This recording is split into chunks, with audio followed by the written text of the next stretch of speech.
Компания Шкода окончательно рассекретила новое поколение флагманского суперба. Модель в 4-м поколении преобразилась снаружи и внутри, а по части техники ее унифицировали с недавно представленным Passat.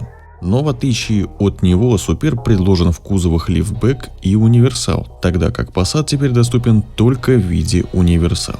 Еще интересен тот факт, что первый современный Superb образца 2001 года был еще довоенный вариант. Представлял собой разновидность длиннобазного седана Volkswagen Passat B5. И несмотря на то, что новый Passat поколения B9 дебютировал еще 2 месяца назад, разработкой этого семейства занималась как раз таки компания Шкода. В Шкоде не пошли по пути революции. Дизайн сохранил сдержанные классические черты, присущие чешской марке.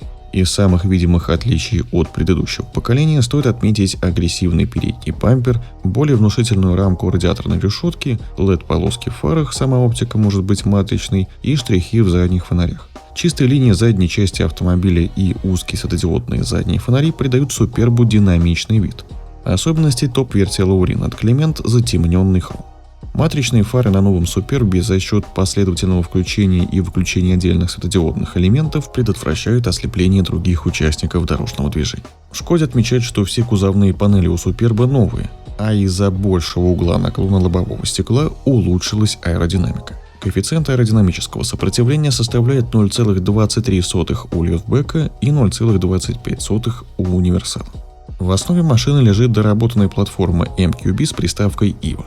Лифтбэк и универсал прибавили в длину примерно по 40 мм, но стали уже на 15 мм. Размер колесной базы сохранен, это 2841 мм. При этом удалось сделать салон просторнее, а багажник вместительнее.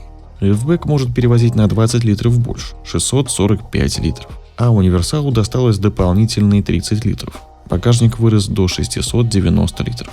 Предложены колесные диски диаметром от 16 до 19 дюймов. Опционально доступен спортивный пакет. Он уменьшает на 15 мм клиренс, имеет другие настройки подвески и более низкий центр тяжести. Пакет неровной дороги, наоборот, поднимает дорожный просвет на 15 мм и имеет защиту двигателя. Благодаря новой платформе для Суперба предложена адаптивная подвеска DCC+. У новых амортизаторов по 2 управляемых клапана для сжатия и отбоя. Простым версиям эта подвеска доступна за доплату, а топовому исполнению Lauryn & Clement она положена по умолчанию.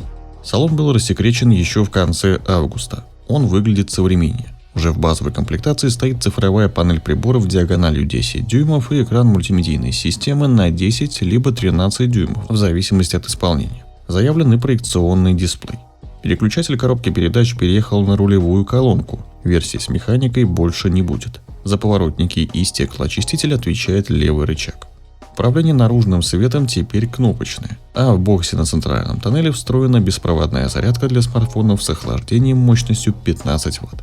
Появились и новые элементы из фирменного перечня Simply Clever. Это электропривод багажной шторки для универсала, карманы для телефона с тыльной стороны передних сидений, крепление для планшета в заднем центральном подлокотнике, передний подлокотник с органайзерами для хранения вещей, аппликатором для очистки дисплея, розеткой на 12 вольт и съемным очечником.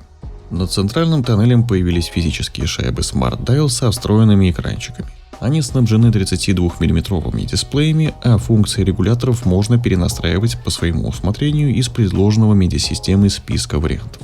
Сама медиасистема поддерживает беспроводной Apple CarPlay, Android Auto, голосовой помощник, онлайн-радио и сервис удаленного доступа Skoda Connect.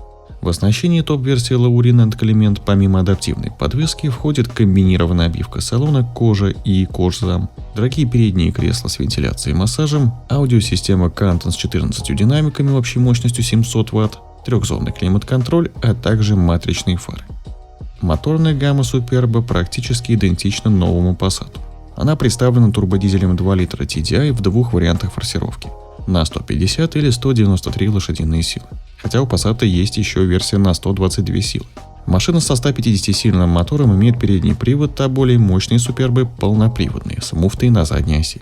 Бензиновая версия имеет турбомотор 2 литра TSI мощностью 204 лошадиные силы, в этом случае привод передний, или 265 сил, привод полный.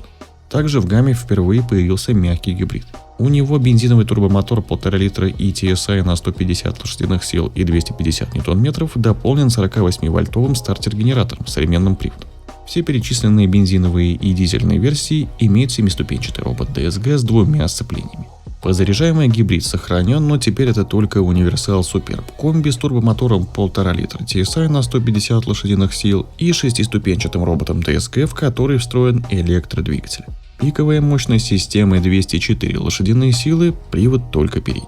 Емкость тяговой батареи составляет 25,7 кВт-часа, а дальность хода в электрическом режиме превышает 100 км по циклу WLTP.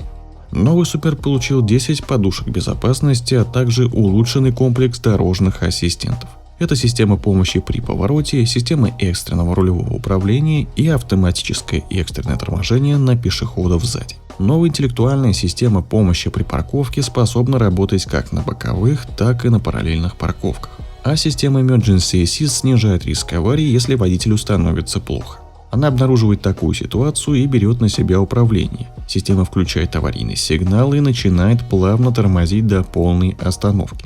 Затем отпираются двери, включается освещение салона, и через 15 секунд после остановки система вызывает службу спасения.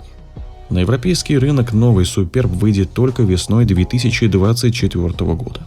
Цены пока не объявлены. Уходящая модель в Чехии стоит 36 тысяч евро или 3 миллиона 600 тысяч рублей по текущему курсу.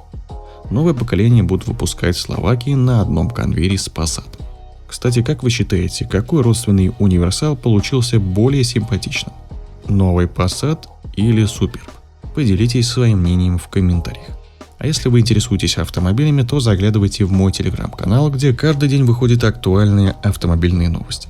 Ссылка будет в описании под видео и закрепленном комментарии. Переходите и подписывайтесь, чтобы быть в курсе последних событий автоиндустрии.